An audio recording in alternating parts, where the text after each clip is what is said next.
ഇതാ ഒരു നീണ്ട കഥ, നീണ്ട നീണ്ട നീണ്ട കഥ. ദാ പിടിച്ചോ, ദാ പിടിച്ചോ, ദാ പിടിച്ചോ. എന്തോ ഇത്? ഒരു നീണ്ട കഥ.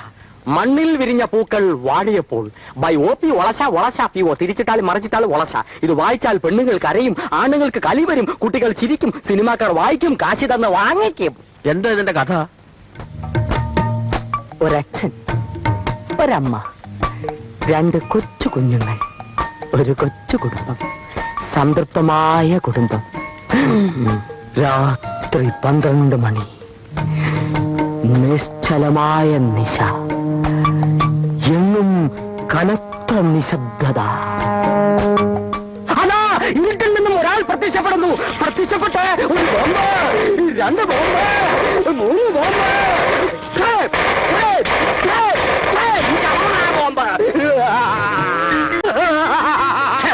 പോക്കി തോന്നി ദിവസം കാണിക്കാൻ നിന്റെ പറവു ചന്ദ്രൻ വിചാരിച്ചോ? അയ്യോ, സാറിനെ ഒന്ന് ഇംപ്രസ് ചെയ്യാൻ വേണ്ടിയായിരുന്നു. ആ കുട്ടികൾ 2 ഓടി, അച്ഛനും അമ്മയും മരിച്ചു.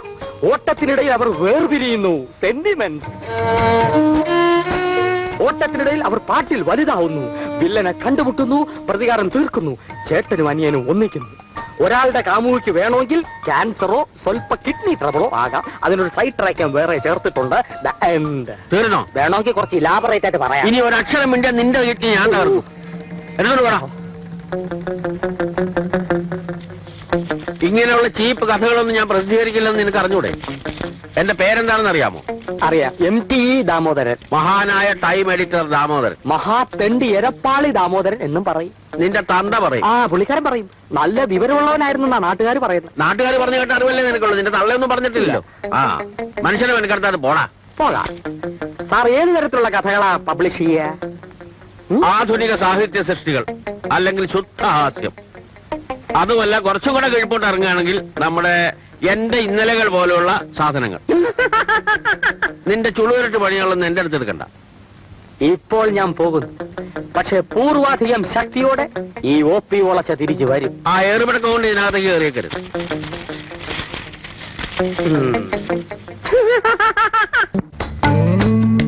അപരാന്നത്തിന്റെ അനന്ത പഥങ്ങളിൽ ആകാശ നീലിമയിൽ അവൻ നടന്നകന്നു. ഭീമനും യുധിഷ്ഠിരനും ബീഡി വലിച്ചു. സീതയുടെ മാറുപിളർന്ന് രക്തം കുടിച്ചു ദുര്യോധനൻ. ഗുരുവായൂരപ്പന് ജലദോഷമായിരുന്നു അന്ന്.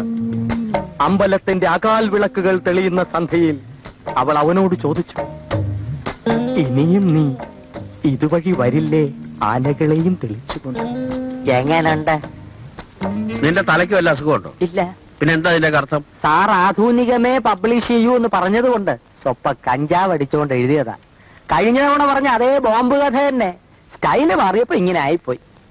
എടാ മരമണ്ടം കഴുതേ, നിനക്ക് പറ്റിയ പണി എന്താണെന്ന് ഞാൻ പറയാം. ഇതല്ലേ? എനിക്കറിയാം. പക്ഷെ അവന്മാർക്ക് ഇപ്പൊ യൂണിയനുണ്ട്.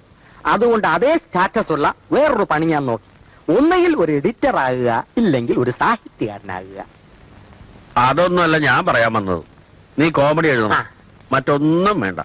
നിനക്ക് പറ്റിയ അബദ്ധങ്ങൾ മാത്രം കുറിച്ചിട്ടാ മതി. അത് തന്നെ ധാരാളം ഉണ്ടല്ലോ. അതെങ്ങനെ ഒരു കഥയാകും? ഹാസ്യത്തിന് കഥ വേണ്ട, സിറ്റുവേഷൻ മാത്രം മതി. ഫോർ എക്സാമ്പിൾ, ഞാൻ ഇല്ലാത്തൊരു ന്യൂസ് ഒരു ചുറ്റുപാടിൽ ഇല്ലാത്തൊരാളെ കുറിച്ച് പ്രസിദ്ധീകരിച്ചു എന്ന് വിചാരിക്കാം. അയാൾ ശരിക്കും ഉണ്ടായി. അയ്യോ, അതെങ്ങനെ? അങ്ങനെ സംഭവിക്കുമെന്ന് സങ്കല്പിക്കുക. അയാൾ എന്നോട് എങ്ങനെ പെരുമാറും? അത് പറയാൻ പറ്റില്ല. ആളിന്റെ സ്വഭാവം പോലെ ആ പെരുമാറ്റമാണ് കോമഡി. നീ ഒന്ന് അയാൾ എന്നോട് എങ്ങനെ പെരുമാറും ഊഹിച്ചു പറ. നിനക്ക് കോമഡി മനസ്സിലാവും.